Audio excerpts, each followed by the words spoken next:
que su iglesia le cante a Él. ¿Lo sabía? Al Señor le agrada. Al Señor le agrada que se predique su palabra. Luego se va a predicar, ir y enseñar, hacer discípulos.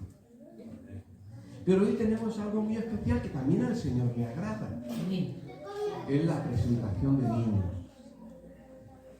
Los discípulos no sabían hasta dónde Jesús le importaba.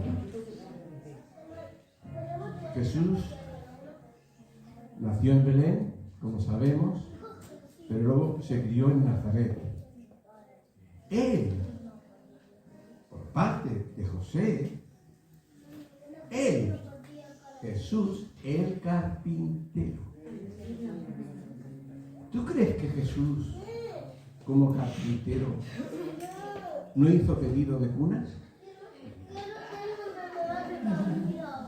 ¿No lo sabía? Y cuando hacía una cuna, ¿tú crees que no le removía las entrañas? Porque aunque él naciera en un pesebre, él nació como el cordero sin pecado para dar su vida por todos los demás niños y niñas que nacerían en cunas o en pesebres, porque él vino a salvarlos. Y una cuna le recuerda a él, Dios, venir a este mundo para salvar a los que nacen descendientes. Por eso que él está contento. Él está muy contento. Para eso ha venido, precisamente. Y cuando ya hablamos de infancia, pues todavía les muy tierno. Y poder traer los padres a Jesús es muy importante. Y él lo valora y da gracias, ¿verdad? Por eso que antes de hacerlo, de pasar a los padres de ese niño que tiene 17 días, nada más, que nació el 31 del mes pasado, por tanto estamos a 16, más un día, solo tiene 17 días el niño. Pero deciros, pues si hay alguien que puede malentender, aclarar, no tiene nada que ver con el bautismo que hacen otros que son cristianos de niños, que es contrario a la enseñanza de Jesús. Ya lo digo, sin ofender. El bautismo de niños es contrario a la enseñanza de Jesús, que precisamente, como antes ha dicho el pastor Juan Carlos, él enseñó que se predicara el Evangelio, como el Padre ha mandado al Hijo. Como decía Juan el Bautista, ahí está el Cordero de Dios que quita el pecado del mundo. Para que conocieran el Evangelio, para que lo creyeran a Dios, para que creyeran en Jesús, el que iba a cargar con sus pecados. Y tenían que entenderlo, tenían que creerlo, tenían que aceptarlo y tenían que bautizarse. Para entender mejor, cuando Jesús se fue, la primera predicación que dieron los apóstoles, que en este caso fue Pedro, les estaba hablando de Jesús al que vosotros habéis matado, y se compungieron de corazón porque el Espíritu Santo estaba trabajando. Y en Hechos 2, 37 y 38 dice: al oír esto, los judíos allí en Jerusalén se compungieron de corazón y dijeron a Pedro y a los otros apóstoles: varones hermanos, ¿qué haremos? Sentían el peso de la culpa. Y Pedro les dijo: arrepentíos y bautícese cada uno de vosotros en el nombre de Jesucristo para perdón de los pecados y recibiréis el don del Espíritu Santo. ¿Verdad? No es un bautismo, pero sí que pediremos al Señor que cuando llegue su momento, Ángelo y los padres se han comprometido aquí, porque cuando traen a alguien al Señor, estoy haciendo un compromiso. Yo voy a hacer mi parte hasta que te lo pueda luego entregar. Ya, con su propia decisión, yo voy a tener que darle y enseñarle los caminos para que ellos también, ¿verdad? Por eso es que es un acto de agradecimiento, donde ves que en el Antiguo Testamento y en el Nuevo Testamento se traía al Señor niños, y a Jesús le traían niños y niñas. Más directa que al Señor directamente al Señor, que puso las cosas en su sitio. Dice, por eso te digo que todo lo que hacemos aquí, por mucho que hable en el Antiguo Testamento y tal, nuestro ejemplo es Jesús, el Creador. Y dice que había un grupo de madres, ya no digo mujeres, madres, que trajeron a sus hijos a Jesús para que los bendijera. Y en Marcos 10, 13, 16 dice, y le presentaban niños para que los tocase. Y los discípulos reprendían a los que los presentaban, a esas madres, no habla de padres, a las madres. Los reprendían. Viendo Jesús, se indignó y les dijo, dejad a los niños venir a mí y no se lo impidáis, porque de los tales es el reino de Dios. De cierto os digo que el que no reciba el reino de Dios como un niño, no entrará en él. Y tomándolos en los brazos, poniendo las manos sobre ellos, los bendecirá. Por eso que hoy está contento el Señor Jesús, precisamente, ¿verdad? Y es importante, ¿verdad? Por eso yo voy a hacer pasar Elizabeth, Francisco, el niño, Ángelo, bien puesto. También me gusta hacer pasar a los abuelos, y a mí que me perdonen. Yo sé que es un día especial, pero es como, y perdonadme las expresiones, es como los niños que tienen un carrito y luego al final se encargan los abuelos. Entonces, Ángela, por favor, venga. ¡Abuelita! ¿Por qué Ángela siempre que hay presentación de niños tiene que ser tú? Bueno, Francisco es hijo de Ángela, entonces es un gozo porque la familia aumenta. Ya sabéis que los pueden venir. Sabéis que en el pueblo hebreo los abuelos son padres, madres, segundos, ¿verdad? Por eso es que damos gracias. Cuando un creyente, un matrimonio, presentan a sus niños, a sus niñas, vienen en obediencia, pero vienen en agradecimiento. Es una nueva vida. Claro que le va a hacer sacar lágrimas. Es una responsabilidad. Pero están reconociendo a Dios como que es el Señor y el Creador. Habrá momentos en que ellos no vean qué hacen, pero Dios siempre lo estará vigilando, ¿verdad? Por eso que es importante este acto de traerlo delante de Dios, hacerlo en público, porque es una forma de testimonio. Tú eres el Dios y nosotros venimos con un compromiso, porque hay un compromiso, porque si no sería muy raro, ¿no? Mira, Señora, la gracias por este niño, ahora pídalo tú. Han aceptado el compromiso como padres, como creyentes, ¿verdad? Y también vienen pidiendo a Dios su bendición. Y Jesús los tomaba en los brazos y entonces los bendecía. Hasta el día de hoy han pasado 2000 años y el Señor sigue estando contento. Y a través del ministerio sigue Él cogiendo a los niños en sus brazos. Por eso que es muy importante tomarlo como si el mismo Señor lo estuviera haciendo y darnos gracias por Él, ¿verdad? Por eso, de todas formas, yo voy a pedirles un poquito también que ellos hablen. Entonces, yo podría decirles, a ver, ¿por qué motivo traéis a este niño tan precioso a Jesús? ¿Qué compromiso estáis haciendo delante del Señor? ¿Y qué le pedís al Señor para vuestro hijo? Entonces, ya empezar por la abuela porque es la más veterana, pero no. Pero no. Veo que el padre está muy suelto, la madre está muy suelta. Mira, ya empezamos.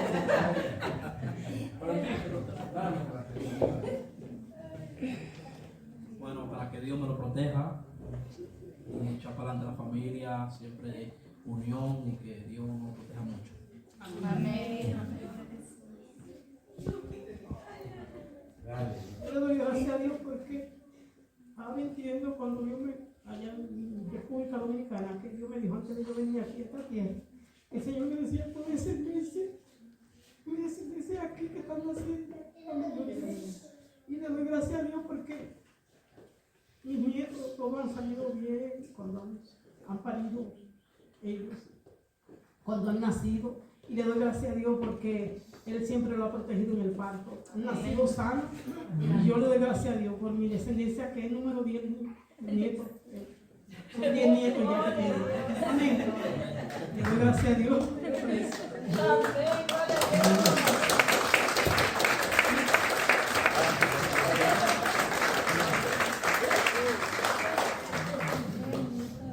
El Señor los tomaba en sus manos.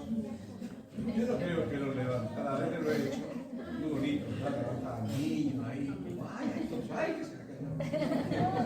Él los tomaba en sus manos, las manos y los bendiciones.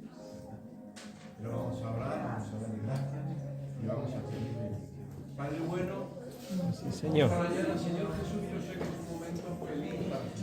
Sí, Señor. Tú sigues Gracias, Señor. cogiendo en tus brazos, aquí en 2023, aquí en Cristo Reina, a todos los niños que traen.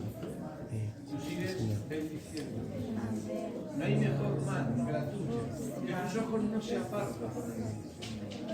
Pero no solo queremos pedirte por algo. Hay muchos peligros en este mundo, hay muchas ideologías pecaminosas, hay muchas cosas que no te agradan y el enemigo va a querer. Te pedimos, Señor, que lo libres de toda esa tendencia pecaminosa que no te agrada, que lo conserves, Señor.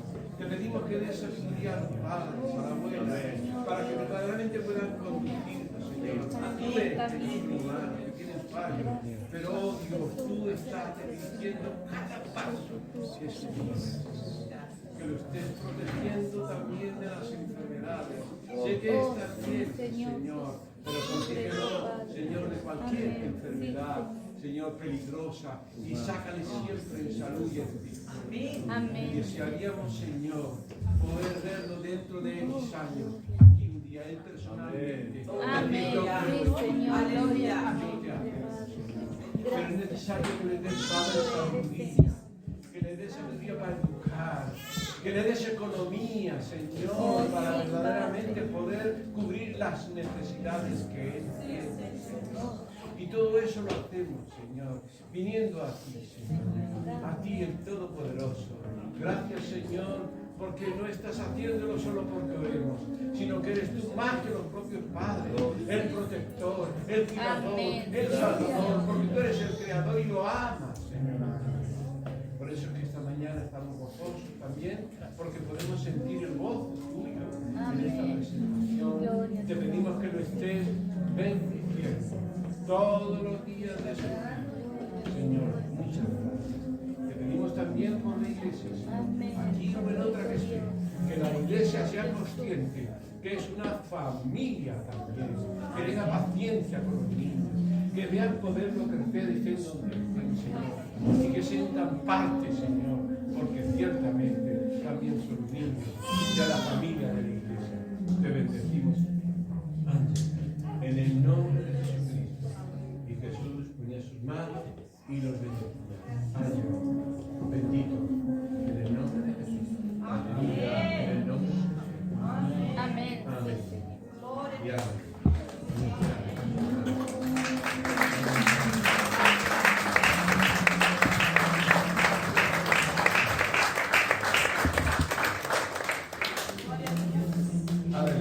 Gloria a Dios.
que lo puede uno incluir en el álbum. Mira, este mismo ya tengo, mira, no, aquí está todo.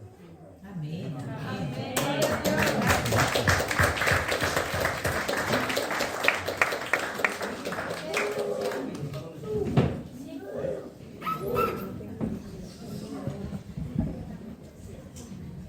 Amén. Damos gracias al Señor. Amén. Estos momentos son especiales porque es el comienzo de la vida del cristiano. Cuando vemos estos momentos, son los momentos donde vemos reflejado la vida de Jesús. Jesús fue llevado al templo a los 8 días, ¿no?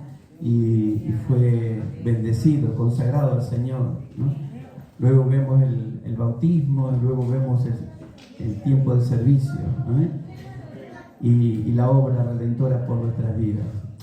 Qué bueno que también nosotros podamos enseñar. Decía el jueves, hermanos, que es importante que los papás, quizás sea fuerte lo que vas a decir esta mañana, pero que los papás obliguen a sus hijos a caminar en el Señor.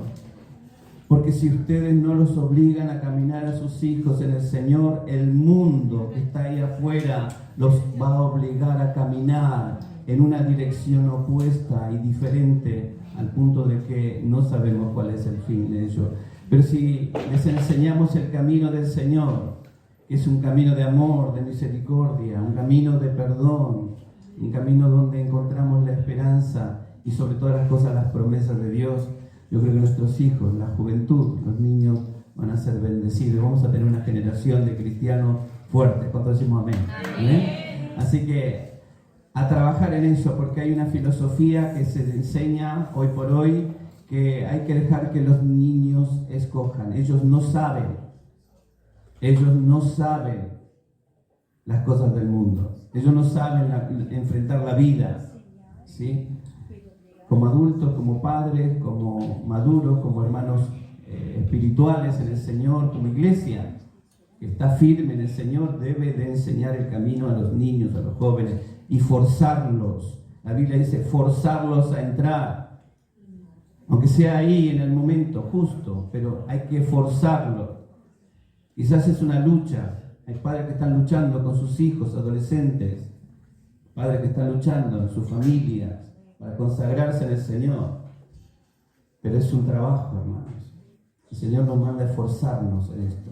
Así que les animo en este tiempo a que podamos trabajar como iglesia sobre esto, porque hay una hermosa generación. Usted ya ve todos los niños que subieron y los que faltan. Hay niños que faltan, mamá, papá que faltan en esta mañana.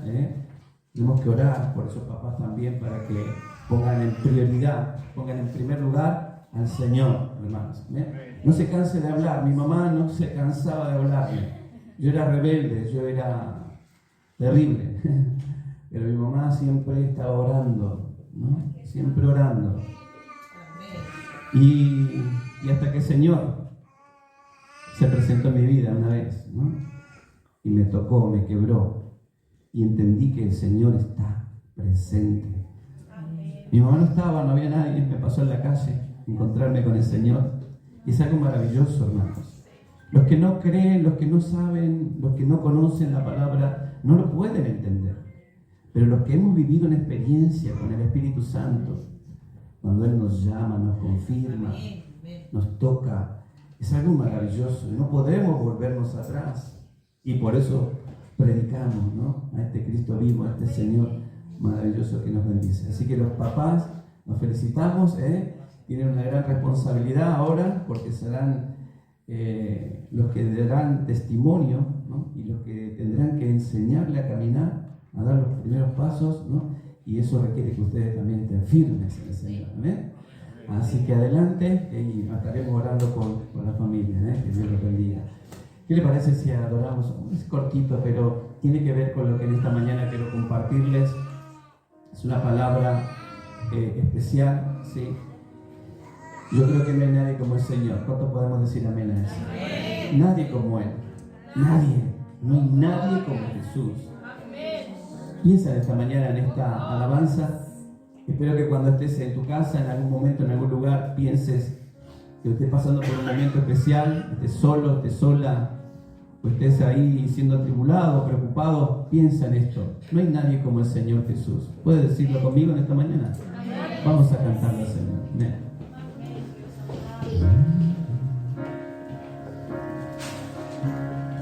Nadie como tú.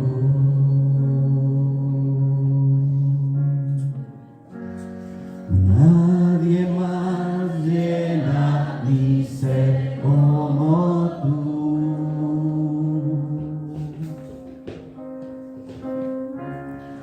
Por la eternidad podría buscar, mas no hay nadie como tú.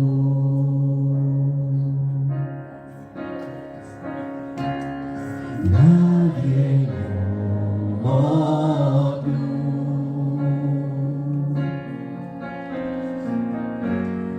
Nadie más llena mi ser como tú.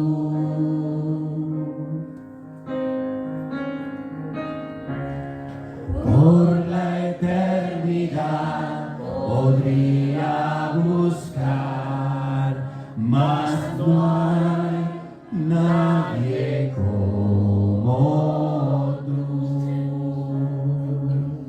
Sí, Señor.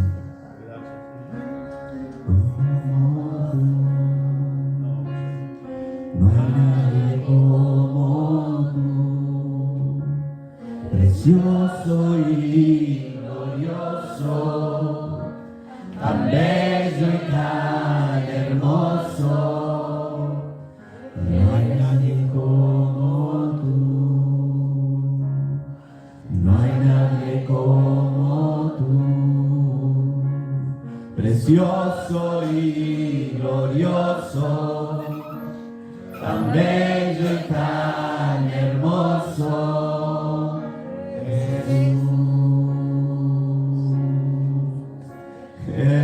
Jesús, sí, Señor, te adoramos. Precioso Jesús. Sí, Señor.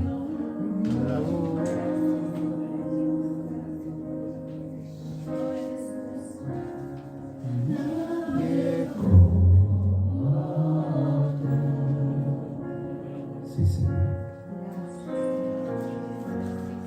Nadie más llena mi ser como tú. Si lo crees en esta mañana, por la eternidad podría buscar, mas no hay nadie como tú. Gracias, Señor. Señor. Amén. Que podamos tener presente este cántico en nuestro diario vivir en esta semana. Amén. Nadie como el Señor. Dice la palabra, si te abre el libro de San Juan, capítulo 14. Jesús viene dando instrucciones a los discípulos. Un momento especial porque usted ya sabe, este tiempo de Pascua, hemos estado viviendo las Pascuas, tanto el momento de los festejos y todo esto, pero ¿qué son las Pascuas y qué es el caminar del Señor, lo que el Señor quería enseñarnos, ¿no? La palabra del Señor nos muestra aquí. San Juan se encarga de mostrarnos justamente este momento especial donde Jesús, previamente antes de la crucifixión, Él da algunas instrucciones a los discípulos, ¿sí? Él está enseñándoles la importancia, ¿sí? De este mandamiento de amarnos los unos a los otros, porque por eso el mundo va a conocer quiénes somos, ¿no? ¿Quién eres tú? Por el amor, ¿sí? Y qué difícil en estos tiempos donde las personas, ante las dificultades y problemas, mantener ese estandarte, ¿no? Esa bandera del amor en nuestras vidas, ¿no? De esa manera en los matrimonios, los padres con los hijos, ¿no? En situaciones de problemas económicos, de enfermedades, donde las situaciones se presentan, donde hay conflictos, ¿no? Donde hay luchas. Y Jesús les está hablando a los discípulos de lo que va a venir, desafiándolos, Sabe que tu vida es desafiada cuando estás frente a la presencia del Señor oyendo la palabra o estás orando. Tú eres desafiado, tú eres desafiada a vivir como Él vivió. Cada uno de nosotros somos desafiados y nosotros tenemos que de alguna manera admitirlo, recibirlo. ¿Para qué? Para que la gloria de Dios se manifieste en nosotros conforme la palabra del Señor nos enseña. Y ahí en el libro de San Juan, capítulo 14, Juan va a hablar de una palabra, y es lo que quiero compartir esta mañana, una palabra que tiene que ver, tiene un sentido negativo. Cuando uno dice nadie, suena como nada, un vacío, ¿no? Como algo indiferente, ¿sí?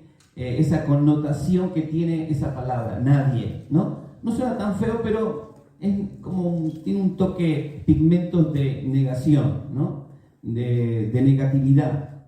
Pero sin embargo, cuando vamos a la palabra del Señor, Juan habla de esta palabra justamente, nadie, y él comienza a pronunciarla, y de hecho los evangelios y el Nuevo Testamento la menciona mucho en relación a Jesús, pero de una manera positiva, ¿no? Una forma positiva en la que el Señor vamos a ver justamente que no hay nadie como Él. Como decíamos recién en la alabanza, no hay nadie como Él.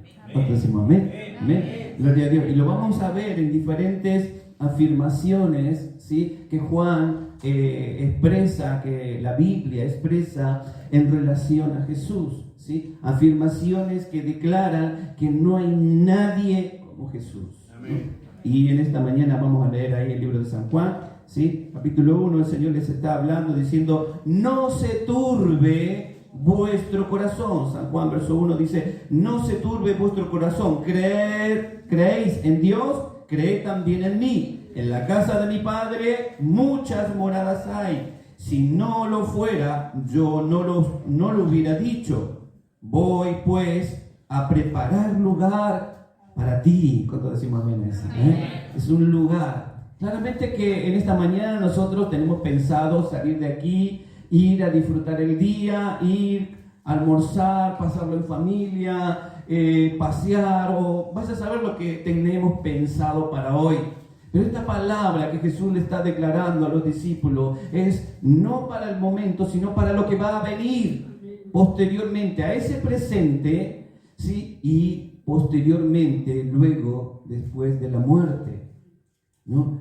Por eso el Señor les plantea esto. Ellos estaban viendo un escenario que nosotros quizás en esta mañana no lo estamos viendo. Ellos estaban viendo un escenario especial. Dice el Señor, porque está anunciando su muerte. Dice el verso 3, y si me fuere y os preparare el lugar, vendré otra vez, dice el Señor, y os tomaré a mí mismo, para que donde yo estoy, vosotros también estéis. O sea que el Señor nos quiere tener a su lado. Hay un plan que se tiene que llevar a cabo, y ese plan tiene que ver con Jesús. ¿Por qué? Porque nadie puede ocupar el lugar de Jesús en este plan divino de Dios. El Señor fue escogido. El Señor, dice la palabra, que Él se entregó a sí mismo para darse por ti, por mí, por cada uno de nosotros, ¿no? Él toma la vida y Él la toma y la entrega y la toma, ¿sí? Él tiene el poder para tomarla y dejarla. Y en esto vemos ahí en el libro de San Juan, voy a mencionar varios versículos, ¿sí? El tema central está en el capítulo 14 de San Juan, donde Juan habla de esto, ¿no? De ese momento especial. Y dice, hay un momento donde, en el comienzo de este libro, de un hombre que se acercó de noche, ¿no? Hablándole al Señor. Vamos a leerlo ahí en San Juan capítulo 3. Se llama Nicodemo, y le presentó al Señor unas cosas ahí, preguntándole. Era fariseo. Dice, había un hombre de los fariseos que se llamaba Nicodemo, un principal entre los judíos, que vino a Jesús de noche y le dijo, Rabí, que quiere decir maestro, sabemos que has venido de Dios como maestro, porque nadie puede hacer estas señales que tú haces, sino si Dios no está con él, ¿no? Esta es la primera afirmación que registra Juan hablando acerca de la persona de Jesús, ¿no? De que nadie puede hacer las señales. El pueblo judío, en el tiempo que el Señor vino, ellos esperaban al Mesías. Y el Mesías iba a hacer señales, prodigios y maravillas en ese lugar, ¿sí? Y claramente que los religiosos estaban confundidos. Imagínense que en esta mañana nosotros, aquí, ¿no? Tuviésemos al Señor de frente y creeríamos al verlo al Señor. Si el Señor se aparece y te habla y te dice: yo soy Jesús. ¿Estás preparado? ¿Estás preparada? ¿Cómo lo reconoceríamos?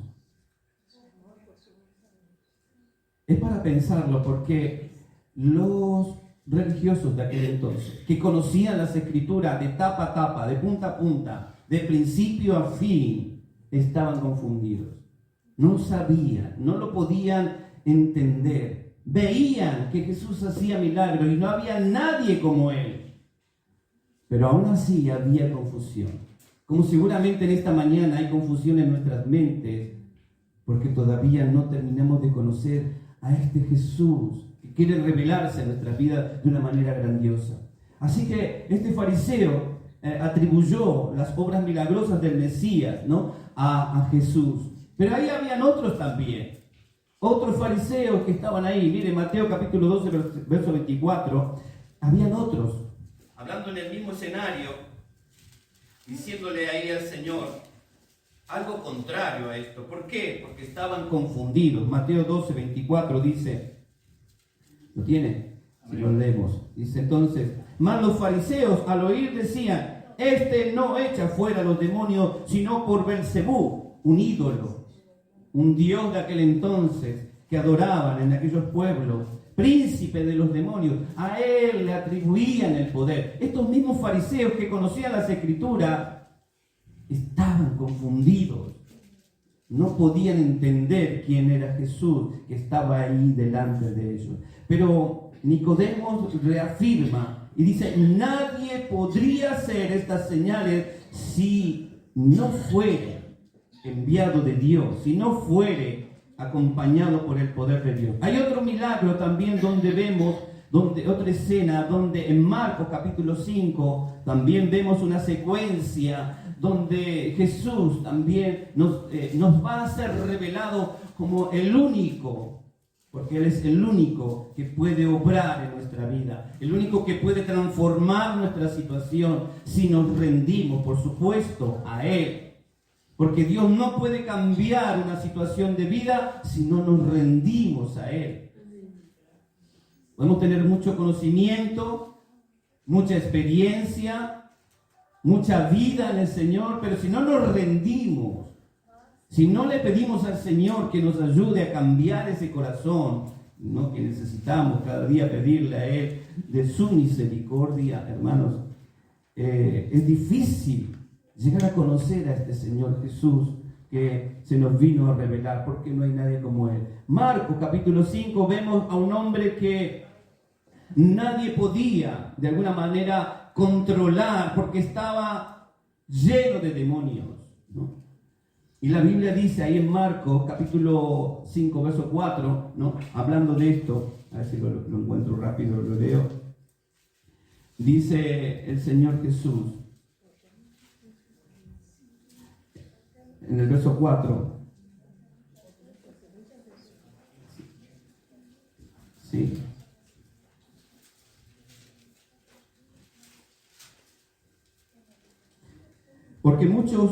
porque dice Marcos 5:4, dice: porque muchas veces había sido atado con grillos y cadenas, mas las cadenas habían sido hechos pedazos por él, por el que estaba endemoniado, dice la palabra, y desmenuzaba los grillos. Nadie le podía dominar, dice, nadie le podía dominar, ¿no?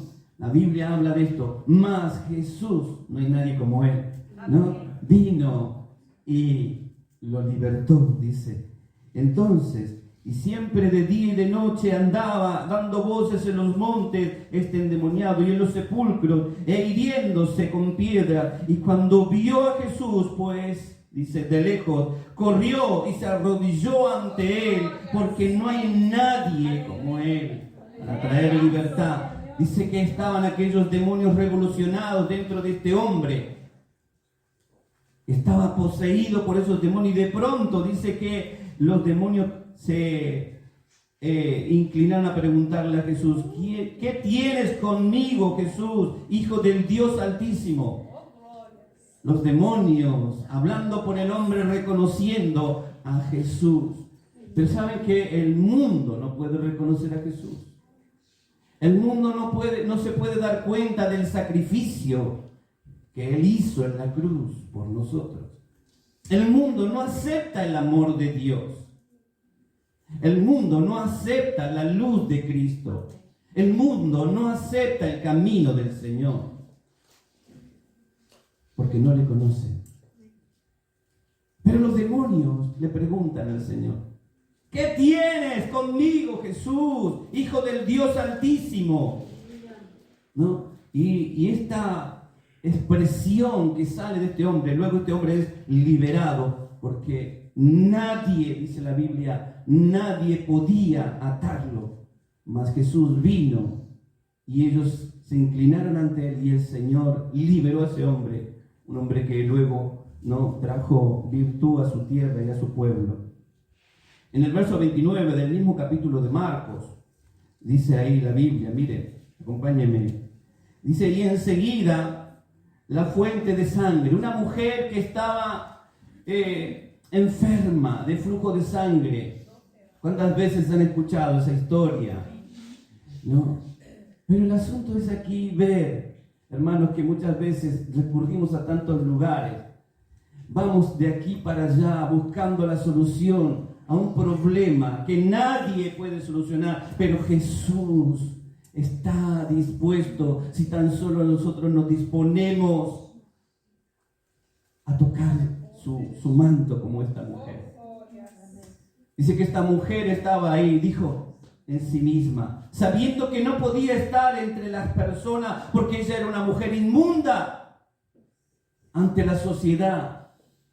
No podía estar conviviendo, pero sin embargo ella actuó en fe y dijo: quizás si tan solo tocase el manto, quizás, dijo ella, en su ánimo tomó valor, ánimo. Hay que tener valor, hermano, en medio de una sociedad donde puede ser apedreado como ella.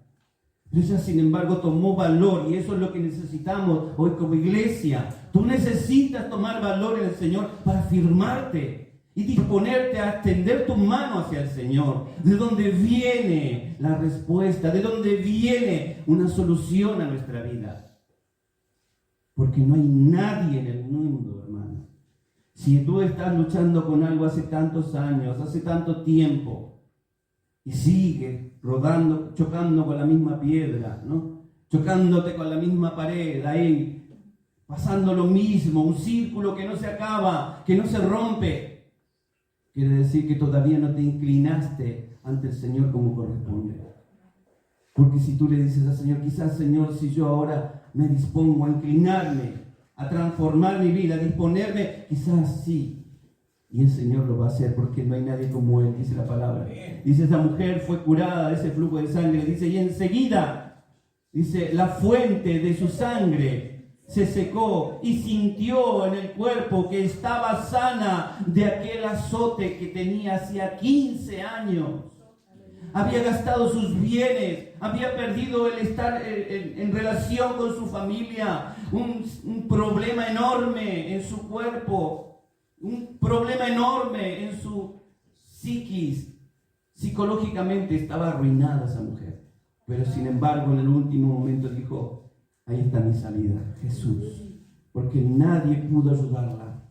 Pero sin embargo, cuando ella extendió sus manos al Señor, dice que al instante ella sintió la sanidad y la liberación de aquel azote. ¿Cuántos en esta mañana quieren sentir esa liberación de aquel azote que quizás estás acarreando hace tanto tiempo, ¿no? Piénsalo. Piénsalo. Tenemos que humillarnos delante de Dios, hermano. Hablamos del arrepentimiento hace unas semanas atrás.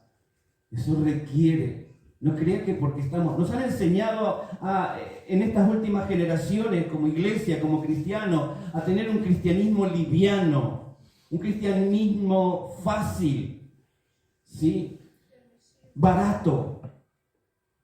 Pero hay que pagar un precio para andar en el Señor. Hay que entregar la vida al Señor. Hay que entregar aquello que, hermanos, no nos está haciendo bien. En Marcos mismo capítulo, lea 41, dice, y tomando la mano, el Señor, mire, nadie pudo darle la vida a esta niña. La niña había muerto, dice la palabra. Dice, y tomando la mano de aquella niña, le dijo, Talita Kumi, que traducido es, niña, a ti te digo, levántate. Y la niña se levantó de ese sepulcro, de esa cama donde estaba muerta. Mientras muchos afuera se burlaban. Dice que había risas. El mundo se burla cuando hablamos de los milagros, de lo que puede hacer Jesús. Hay personas que como no creen, porque no han tenido la experiencia de conocer a Jesús, sin ninguna duda se van a burlar. Pero tú que crees, hermano, pero tú que sabes la palabra, tú que entiendes lo que el Espíritu Santo está diciendo en esta mañana, porque tú tienes un raciocinio, tú estás pensando en esta mañana lo que el Señor nos está hablando. Tú tienes que consagrarte al Señor. Eran pocos los que estaban con Jesús en el momento de que el Señor oró por esta niña, porque el Señor conocía los corazones. Para estar en la presencia del Señor y ver las obras que nadie puede hacer, hermanos, se requiere tener una vida de consagración. Así que en primer lugar, la declaración del poder de Dios. Vamos a verlo en la Biblia aquí, viendo que nadie podía tener control sobre los demonios, nadie podía tener control sobre las enfermedades ni la muerte, pero Jesús es el único que puede devolvernos, porque Él es el Señor de señores y dueño de todas las cosas. Y Él vino a confirmar eso a este mundo. Y tengamos confianza, hermanos, ante la adversidad o la duda que pueda haber en nuestra vida. A veces oramos y estamos desanimados. Dios contesta todas las oraciones. Dios contesta todas las oraciones. El asunto es que muchas veces Dios va a contestar y te va a decir no. Eso no. Muchas veces Dios te va a decir también, espera un momento. Espera en mí. Muchas veces el Señor va a decir sí. Y lo vas a ver en un instante. Y vas a ver cómo las puertas se abren, cómo Dios responde, cómo Dios obra en tu camino. Pero debes de confiar en su poder. Debes de inclinarte ante su presencia. Estás siendo desafiado, desafiada a andar como Jesús. Hermanos, estamos desafiados. Es un tiempo especial. La iglesia tiene que entender que ahí estamos frente a un gran desafío. Un mundo lleno de incredulidad. Y el Señor viniendo, preparando ese momento para encontrarnos con Él. ¿Y nosotros qué estamos haciendo? No nos distraigamos del poder divino que el Señor tiene sobre toda la creación. Otra afirmación que hace Juan, capítulo 15, verso 13. Ahí lo podemos leer, 15-13, en el mismo escenario donde Jesús les está hablando a los discípulos y les está expresando todas las cosas que ellos tenían que hacer, ¿no? Ahí en San Juan capítulo 13, 15-13, sí. Versículo 15-13. Capítulo 15, versículo 13. Dice la palabra del Señor ahí. ¿Sí? Es una afirmación de amor que el Señor da. Dice, léalo conmigo, 15:13. Nadie tiene mayor amor, dice, que uno puso su vida por sus amigos, ¿no? Nadie. Es el único. ¿Podríamos hacer algo por alguien? ¿Podríamos poner nuestra vida por alguien que realmente se lo merezca? ¿Seríamos capaces? No hay nadie en el mundo que lo haría, hermanos. Nadie. Nadie podría sus manos al fuego quizás por nosotros. De hecho, quizás nos rechazaría, nos rechaza. Pero dice la palabra que nadie tiene mayor amor que este, nuestro Señor Jesús, que puso su vida por nosotros. Él llama amigo a los que hacen su voluntad. Jesús les dijo a sus discípulos: ya no os llamaré más siervos, os llamaré amigos, pero si hacéis lo que yo os mando, si hacéis la voluntad del Padre, si hacéis caso, hermano, a lo que el Señor nos dice. Y es tan fácil como amar. Y el asunto es ese: ¿sabemos amar? ¿Sabemos amar? Porque ante la menor adversidad, ¿qué brota de nuestro corazón? ¿Qué brota de nuestra boca, de nuestra mente?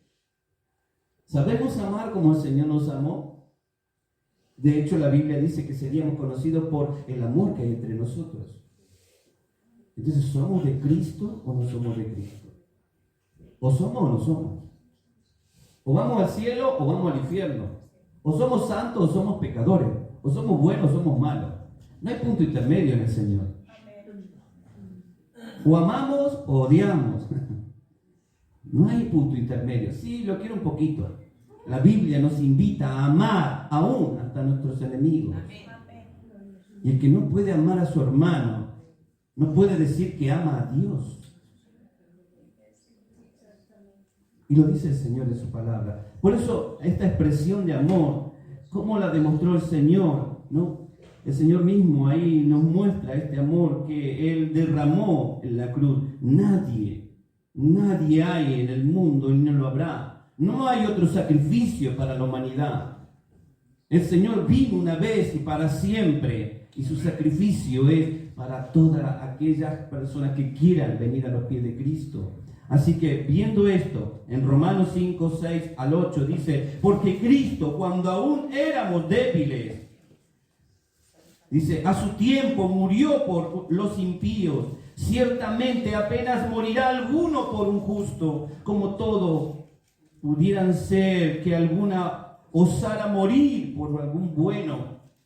Mas Dios muestra su amor para con nosotros, que siendo aún pecadores, Cristo murió por nosotros. Este amor, hermano, que el Señor nos reflejó para perdonarnos, para sentirnos libres. ¿Cuántos nos sentimos libres? Amén. Y tenemos que sentirnos libres porque Él nos perdonó. Él te perdonó. El asunto es que muchas veces nosotros no nos perdonamos a nosotros mismos, porque el pecado nos sigue. El pecado nos sigue ahí como si tuviéramos una cola que hay que cortarla, como una sombra.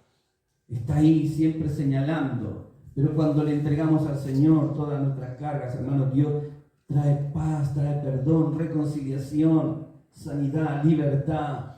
Hay gozo del Espíritu en el corazón que sabe aceptar el perdón del Señor. Y el Señor nos pide que amemos como también Él nos amó.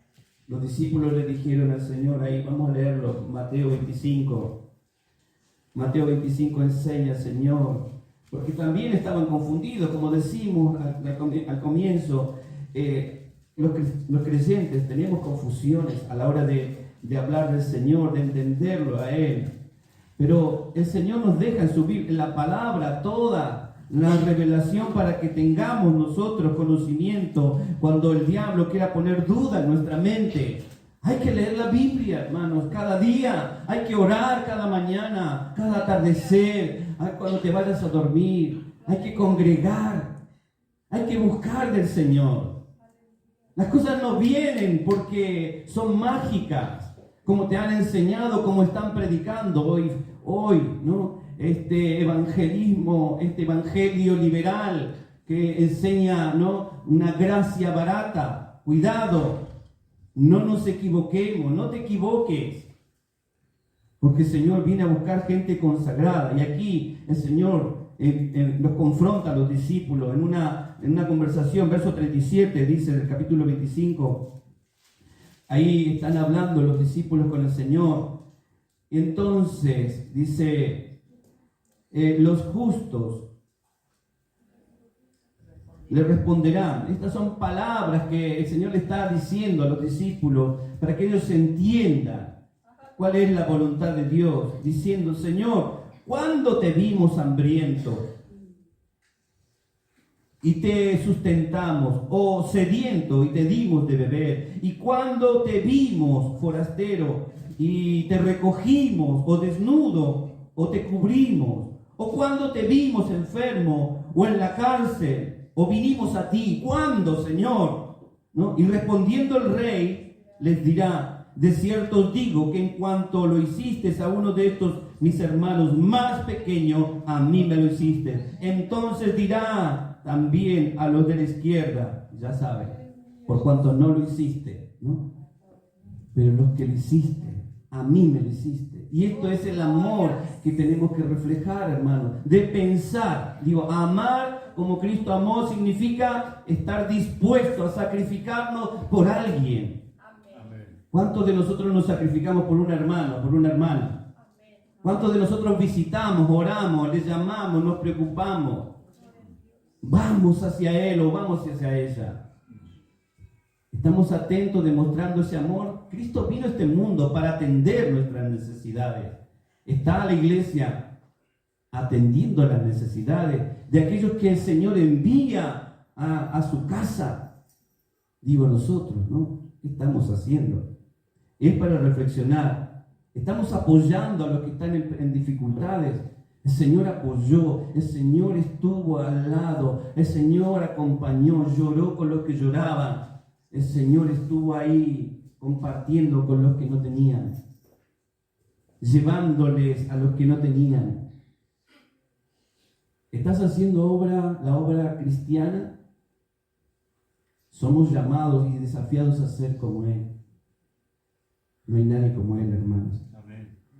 Y nosotros tenemos que empezar a mirarnos más al espejo para ver si nos parecemos en algo al Señor. Dice la palabra ahí: con Cristo estoy juntamente crucificado y ya no vivo yo, más Cristo vive en mí. Y lo que ahora vivo en la carne, lo vivo en la fe del Hijo de Dios, el cual me amó y se entregó a sí mismo por mí, ¿no? Y ese entregarse a sí mismo es otra confirmación, porque no hay nadie como Él. Dice: yo pongo mi vida. Nadie va a decir eso, hermano, en el mundo. Nadie va a decir: yo pongo mi vida por ti. Nadie. Pero el Señor siempre está dispuesto a recibir a todo aquel que viene. Venid a mí, dice el Señor. Está dispuesto a venir a los pies del Señor. Otra afirmación victoriosa es justamente, ¿no?, saber quién es Cristo, quién es Jesús, ¿no?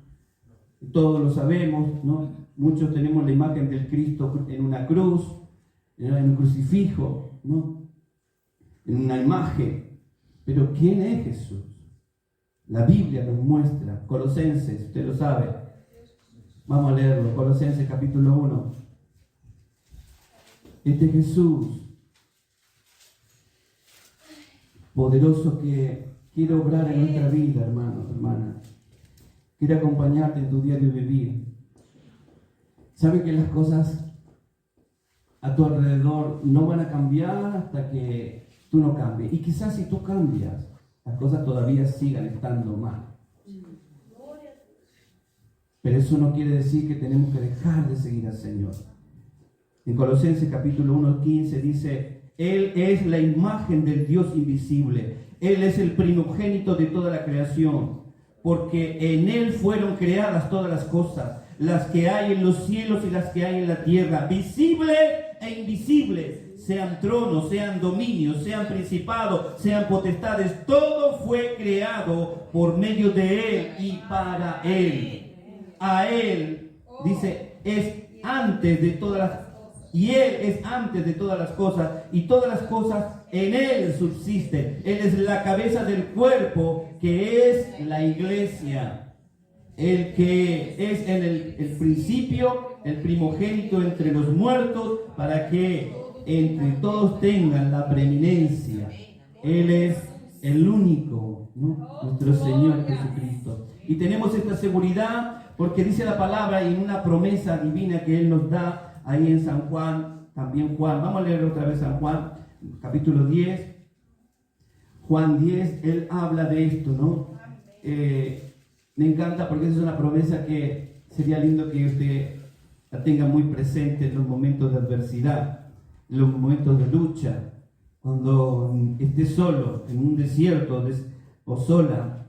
Piensa en esto que dice el Señor aquí en esta palabra, que Juan revela. Dice, capítulo 10, verso 28, dice la palabra, dice, y yo les doy vida eterna, y no perecerán jamás. Dice, ni nadie las arrebatará de mi mano. Lo que es de Él